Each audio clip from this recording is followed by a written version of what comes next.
യേശുക്രിസ്തുവിൻ്റെ ധന്യനാമത്തിൽ എല്ലാ പ്രിയപ്പെട്ടവർക്കും എൻ്റെ സ്നേഹവന്ദനത്തെ അറിയിക്കുന്നു. ഒരിക്കൽ കൂടെ നമുക്കൊരുമിച്ച് കർത്താവിൻ്റെ സന്നിധിയിലായിരിക്കാൻ സർവകൃപാലുവായ ദൈവം ഇടയാക്കുന്ന നല്ല നിമിഷത്തെ ഓർത്ത് ഞാൻ ദൈവത്തിന് സ്തോത്രം ചെയ്യുന്നു. സത്യവേദ പുസ്തകത്തിലെ 66-ാമത്തെ പുസ്തകമായ ഭാവികാല സംഭവങ്ങളെ സവിസ്തരം വർണ്ണിക്കുന്ന സ്തോത്രം ചെയ്യുന്നു. വെളിപ്പാട് പുസ്തകത്തിലെ 5-ാം അധ്യായമാണ് ഇന്ന് പകൽ നാം പഠനത്തിന് വേണ്ടി ചിന്തിക്കുവാൻ ആഗ്രഹിക്കുന്നത്. വളരെ ശ്രദ്ധയോടുകൂടെ ഈ ക്ലാസ് എല്ലാ പ്രിയപ്പെട്ടവരും കേൾക്കണമെന്ന് ഞാൻ പ്രത്യേകിച്ച് ഓർമ്മിപ്പിക്കുന്നു. ദൈവം നമ്മെ എല്ലാവരെയും അനുഗ്രഹിക്കുമാറാകട്ടെ.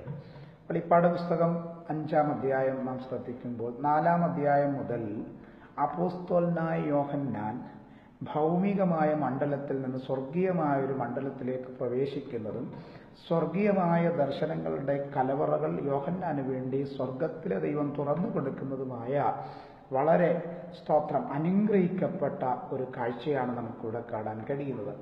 5-ാം അധ്യായം പ്രാരംഭവാക്യങ്ങൾ വായിക്കുമ്പോൾ അവിടെ അകത്തും പുറത്തും ഒരുപോലെ മുദ്രയിടപ്പെട്ട ഒരു പുസ്തകം യോഹന്നാൻ കാണുന്നു. ആ പുസ്തകം സാധാരണ പുസ്തകമല്ല, ന്യായവിധിയുടെ പുസ്തകമാണ്, വിധിയുടെ പുസ്തകമാണ്.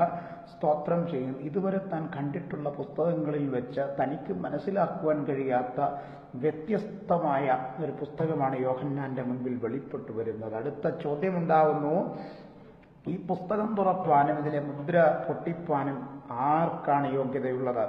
ആ സമയത്താണ് അതിൻ്റെ ആൻസർ തന്നെ ഉണ്ടാവുന്നത്, അതിൻ്റെ ഉത്തരമുണ്ടാവുന്നു. യോഹന്നാൻ വളരെ കരയുന്നു. ഒരു ഉത്തരവും ലഭിക്കാതെ ഇരിക്കുമ്പോൾ, ആരെയും യോഗ്യരായി കാണാതെ ഇരിക്കുന്ന നേരത്ത് യോഹന്നാൻ കരയുമ്പോൾ തൻ്റെ കർണപുടങ്ങളെ തുളച്ചു കയറുമാർ സ്വർഗത്തിലെ ശബ്ദമുണ്ടാകുന്നു. കുഞ്ഞാട് സ്തോത്രം ചെയ്യുന്നു. യഹൂദ ഗോത്രത്തിലെ സിംഹമായ ദൈവത്തിൻ്റെ പുത്രനായ കുഞ്ഞാട് യോഗ്യനായിരിക്കുന്നു, യോഗ്യത പ്രാപിച്ചിരിക്കുന്നു എന്ന വലിയ ശബ്ദമുണ്ടാകുന്നു. യേശുക്രിസ്തുവിനെ യഹൂദ ഗോത്രത്തിലെ സിംഹമെന്ന് പ്രതിപാദിച്ചിരിക്കുന്നത് വെളിപ്പാട് പുസ്തകത്തിലെ 5-ാം അധ്യായത്തിൽ മാത്രമാണ്. ഉൽപ്പത്തി പുസ്തകത്തിൽ യഹൂദ ഒരു ബാലസിംഹം എന്ന് പറയുന്നുണ്ട്. സ്തോത്രം ചെയ്യുന്നു. Praise the Lord, hallelujah. യേശുക്രിസ്തുവിനെ സാദൃശ്യപ്പെടുത്തേണ്ടതിന് 2 ജീവികളെ പലപ്പോഴും ബൈബിളിൽ ഉപയോഗിച്ചിട്ടുണ്ട്. ഒന്ന് ദൈവത്തിൻ്റെ കുഞ്ഞാടായ യേശുക്രിസ്തു, 2 സിംഹമായ യേശുക്രിസ്തു. Praise the Lord. പാപികൾക്ക് യേശുക്രിസ്തു സിംഹം തന്നെയാണ്. ദൈവത്തിൻ്റെ ഇഷ്ടം ചെയ്യാതെ താന്തോന്നികളായി ജീവിച്ച് മദ്യത്തിനും മയക്കുമരുന്നിനും അടിമകളായി ദൈവഹിതമില്ലാത്ത വഴിയിലൂടെ സഞ്ചരിച്ച് ന്യായപ്രമാണത്തെ ഹല്ലേലൂയ പിൻകാലുകൊണ്ട് തട്ടിക്കളഞ്ഞ് വളരെ സ്വാർത്ഥന്മാരായി ജീവിക്കുന്ന, ദൈവത്തെ മുൻനിർത്തി ജീവിക്കാത്ത പ്രിയപ്പെട്ടവരോടുള്ള ബന്ധത്തിൽ കർത്താവ് യഹൂദ ഗോത്രത്തിലെ സിംഹം തന്നെയാണ്. എന്നാൽ വിശ്വാസികളോടുള്ള ബന്ധത്തിൽ, ദൈവഹിതം ചെയ്യുന്ന ദൈവമക്കളോടുള്ള ബന്ധത്തിൽ കർത്താവ് ദൈവത്തിൻ്റെ കുഞ്ഞാടായി വർത്തിക്കുന്നു എന്നുള്ള കാര്യം ദൈവമക്കൾ വളരെ വ്യക്തമായിട്ട് മനസ്സിലാക്കുക. മുദ്രയിടപ്പെട്ട ഈ പുസ്തകത്തിന്റെ ഉള്ളടക്കം നമുക്ക് കാണാൻ കഴിയുന്നത്, ഇതിന്റെ സ്തോത്രം കണ്ടന്റ് 6-ാം അധ്യായം 1-ാം വാക്യം മുതൽ 22-ാം അധ്യായം 9-ാം വാക്യം വരെയുള്ള കാര്യങ്ങളാണ് ഇതിനകത്ത് പ്രതിപാദിച്ചിരിക്കുന്നത്. സ്തോത്രം.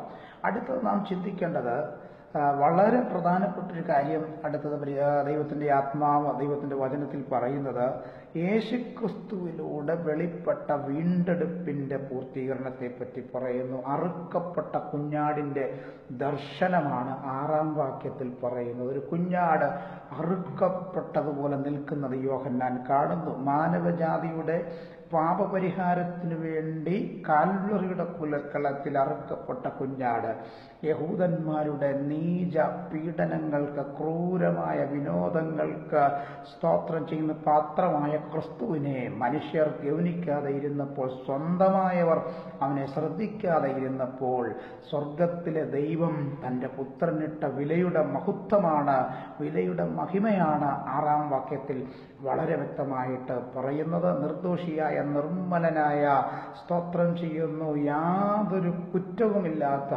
കുഞ്ഞാട് മാനവജാതിക്ക് വേണ്ടി അറുക്കപ്പെട്ടു. അവന്റെ രക്തം കൊണ്ട് സകല ഗോത്രങ്ങളിൽ നിന്നും, ഭാഷകളിൽ നിന്നും, വംശങ്ങളിൽ നിന്നും ഉള്ളവരെ കർത്താവ് വിലയ്ക്ക് വാങ്ങിയെന്ന വലിയ സന്ദേശം നമുക്കവിടെ കേൾക്കാൻ കഴിയും. Praise the Lord.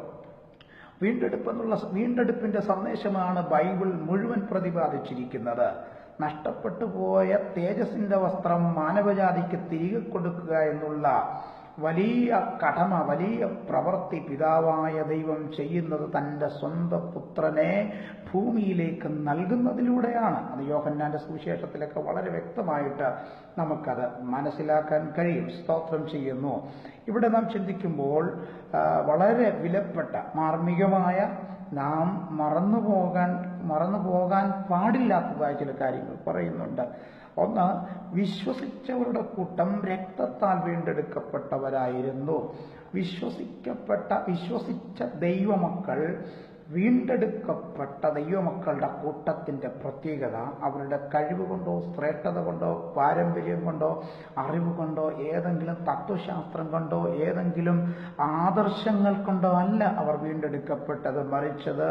മറിച്ച് നിർമ്മലനായ ക്രിസ്തുവിന്റെ രക്തത്താലാണ് അവർ വീണ്ടെടുക്കപ്പെട്ടത് എന്നുള്ള സത്യം നാം മനസ്സിലാക്കണം. നാം വീണ്ടെടുക്കപ്പെട്ടിരിക്കുന്നു.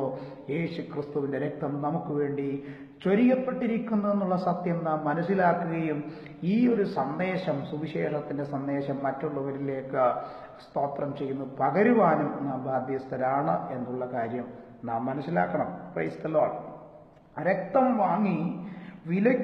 രക്തത്താൽ വിലയ്ക്ക് വാങ്ങിയവരെ പിതാവിന്റെ മുൻപാകെ കാഴ്ചവെക്കുന്ന അവർണ്ണനീയമായൊരു ദർശനമാണ്. ഇവിടെ നാം പീഡിപ്പിക്കപ്പെടാം, തകർക്കപ്പെടാം, നിന്ദിക്കപ്പെടാം, ഒഴിവാക്കപ്പെടാം. എന്നാൽ ഒരു സുദിനം വരുന്നുണ്ട്, പിതാവിന്റെ മുൻപാകെ നമ്മെ സമർപ്പിക്കുന്ന, നമ്മെ ഏൽപ്പിക്കുന്ന, പുത്രൻ പിതാവിന്റെ മുൻപാകെ നമ്മെ ഏൽപ്പിക്കുന്ന ഒരു സുദിനം വരുന്നുണ്ട്.